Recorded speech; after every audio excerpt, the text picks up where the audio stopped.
ஒத்திவைப்பு தீர்மானத்தை எடுத்துக்கொள்வதாக சொல்லவில்லை, பரிசீலனை செய்வதாக ஆய்வில் இருக்கிறது என்று சொன்னேன். இப்போதும் மேகதாது அணை குறித்தும் காவேரி டெல்டா பகுதியில் குறுவை சாகுபடி பாதிப்பு குறித்தும் சட்டமன்ற பேரவை விதி 56 கீழ் எதிர்க்கட்சி தலைவர் மாண்புமிகு திரு உதயநிதி ஸ்டாலின் அவர்களும், பேரவை விதி 55 கீழ் மாண்புமிகு உறுப்பினர்கள் முனைவர் MH ஜவஹருல்லா, திரு K நித்யானந்தம், திரு துரை சந்திரசேகரன், மாண்பு உறுப்பினர் நிவேதா M முருகன், மாண்பு உறுப்பினர் N அசோக்குமார், மாண்புமிகு உறுப்பினர்கள் திரு எடப்பாடி K பழனிசாமி, மாண்பு உறுப்பினர் திரு அக்ரி SS கிருஷ்ணமூர்த்தி, மாண்பு உறுப்பினர் S சேகர், மாண்பு உறுப்பினர் S ராஜேந்திரன், மாண்பு உறுப்பினர் திரு முக்கூர் சுப்பிரமணியன், மாண்பு உறுப்பினர் திருமதி ஜெயசுதா லட்சுமிகாந்தன், மாண்பு உறுப்பினர் திரு OS மணியன், மாண்பு உறுப்பினர் திரு S ராமச்சந்திரன், மாண்பு உறுப்பினர் திரு R செல்லச்சுவாமி, மாண்பு உறுப்பினர் திருமதி T லதா, மாண்பு உறுப்பினர் திரு T ராமச்சந்திரன்,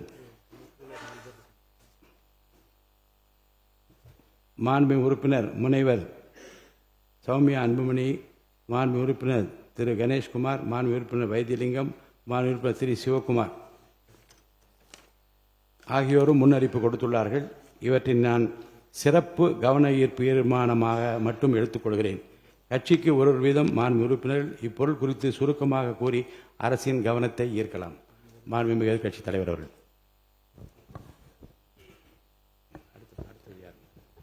மாண்புமிகு பேரவைத் தலைவர் அவர்களே, இன்றைக்கு தமிழ்நாடு விவசாயிகளுடைய வேதனைக்கு இந்த அரசு ஒரு சரியான தீர்வை காண வேண்டும்னு இந்த ஒத்திவைப்பு தீர்மானத்தை நாங்கள் இங்கே கொடுத்திருக்கிறோம். இந்த ஒத்திவைப்பு தீர்மானத்தை கொண்டுவதற்கு 4 முக்கிய காரணங்கள் இருக்கின்றது. முதல் காரணம், மேகதாது அணை கற்ற கர்நாடக அரசை தடுக்க இந்த அரசு என்ன நடவடிக்கை எடுத்திருக்கிறது என்று இந்த அவைக்கு நீங்கள் தெரிவிக்க வேண்டும். இரண்டாவது காரணம், முழு பயிர்க்கடன் தள்ளுபடின்னு நீங்க தேர்தலின் போது வாக்குறுதி கொடுத்துவிட்டு இன்றைக்கு ஆட்சிக்கு வந்துவிட்டு அரைகுறை தள்ளுபடி மட்டும் செய்வது ஏன்? மூன்றாவது காரணம், காவிரியில் தண்ணீர் வராத காரணத்தினால குறுவை சாகுபடி இன்னைக்கு மொத்தமாக இல்லாம போயிடுச்சு. இதற்கு தகுந்த நிவாரண தொகையை எப்பொழுது இந்த அரசு விவசாயிகளுக்கு கொடுக்க போகின்றது?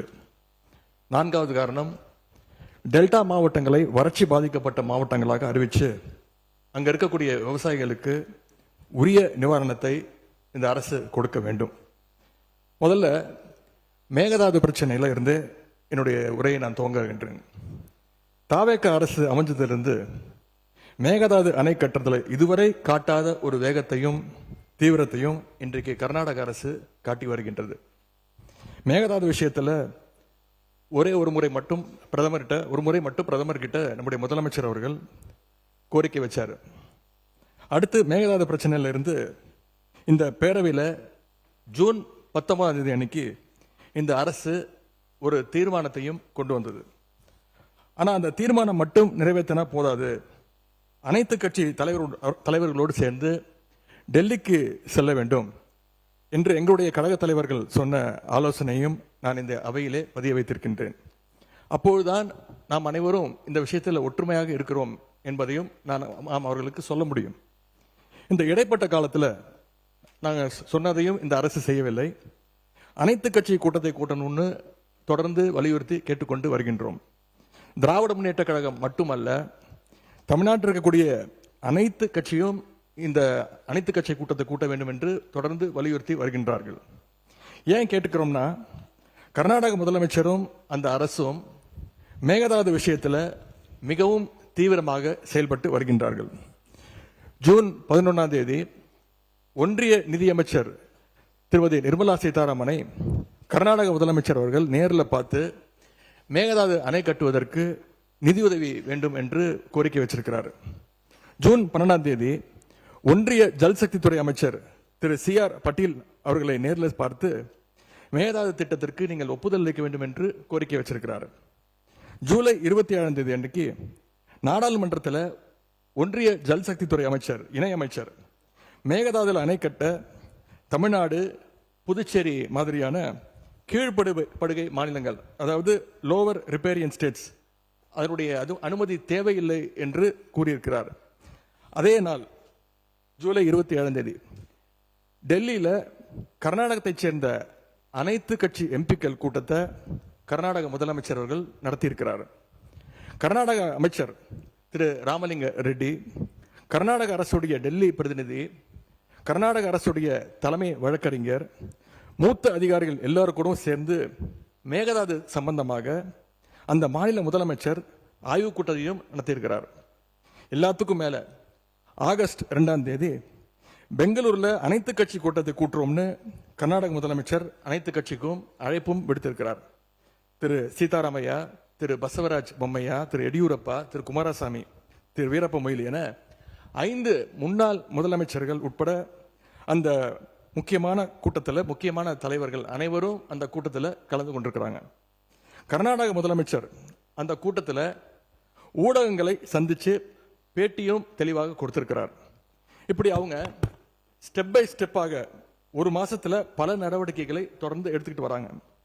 மாநில நலன் அப்படின்னு வந்தா அவங்க எப்படி அரசியல் வேறுபாடுகள் எல்லாம் பார்க்காம கடந்து மறந்து ஓரணியில் நிற்கிறாங்களோ அதே போல நாமளும் நம்முடைய ஒற்றுமையை கர்நாடக அரசுக்கும் ஒன்றிய அரசும் காட்ட வேண்டும் அப்படின்னு தான் நாங்கள் அனைத்து கட்சி கூட்டத்தை தொடர்ந்து கூட்ட வேண்டும் என்று எங்களுடைய கோரிக்கையை வச்சிருக்கிறோம்.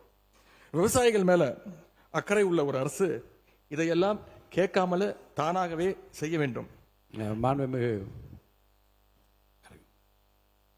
மாண்புமிகு சட்டமன்ற எதிர்க்கட்சி தலைவர் சிறப்பு கவன ஈர்ப்பு தீர்மானத்தில் தாங்கள் குறிப்பிட்டுள்ள அந்த செய்திகளை பற்றி மட்டும் நீங்கள் இங்கே பேச வேண்டும். விரிவாக விளக்கமாக பேசுவதற்கு மானிய கோரிக்கைகள்லாம் வருகிற போது நீங்கள் பேசிக்கொள்ளலாம். இப்போது உங்களுடைய கடிதத்தில் குறிப்பிட்டுள்ள எந்த விதியின் கீழ் நீங்கள் கொடுத்தீர்களோ அதை நான் மாற்றி சிறப்பு கவன ஈர்ப்பு தீர்மானமாக எடுத்துக்கொண்டிருக்கிறேன். சுருக்கமாக நீங்கள் கடிதத்தில் சொல்லியுள்ள அந்த பிரச்சனையை மட்டும் நீங்கள் பேசும்படி கேட்டுக்கொள்கிறேன். பிளே ஸ்டோர் மற்றும் ஆப் ஸ்டோரில் இருந்து பாலிமர் செயலியை QR கோடு மூலம் பதிவிறக்கம் செய்யுங்கள். செய்திகளை உடனுக்குடன் பெறுங்கள்.